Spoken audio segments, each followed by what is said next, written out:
സംസ്ഥാനത്ത് മഴക്കെടുതിയിൽ ഇന്ന് 5 മരണം. വെള്ളത്തിൽ വീണ് 2 പേരെ കാണാതായി.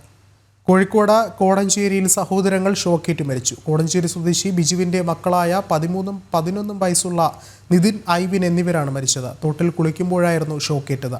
ശക്തമായ കാറ്റിൽ ഇലക്ട്രിക് പോസ്റ്റ് തോട്ടിലേക്ക് ഒടിഞ്ഞു വീണിരുന്നു. അതേസമയം കോഴിക്കോട് വില്യാപ്പള്ളിയിൽ തെങ്ങ് കടപുഴകി വീണ ബൈക്ക് യാത്രികൻ മരിച്ചു. വില്യാപ്പള്ളി സ്വദേശി പവിത്രനാണ് മരിച്ചത്. പാലക്കാട് മീൻ പിടിക്കാൻ പോയ മൈലാഞ്ചിക്കാട് സ്വദേശി സുരേഷിനെ മരിച്ച നിലയിൽ കണ്ടെത്തി. തൃശൂർ കൊടുങ്ങല്ലൂരിൽ വഞ്ചി മറിഞ്ഞുണ്ടായ അപകടത്തിൽ 1 മരണം. പാലക്കാട് മണ്ണാർക്കാട് കുന്തിപ്പുഴയിൽ വിനോദസഞ്ചാരിയായ ഒരാളെ കാണാതായി. ഒറ്റപ്പാലം കൈലിയാട് സ്വദേശിയായ യുവാവാണ് പുഴയിലെ ഒഴുക്കിൽപ്പെട്ടത്. കൊല്ലം തങ്കശ്ശേരിയിലും യുവാവിനെ കടലിൽ തിരയിൽപ്പെട്ട് കാണാതായി. മൂതാക്കര സ്വദേശി രാകേഷിനെയാണ് കാണാതായത്.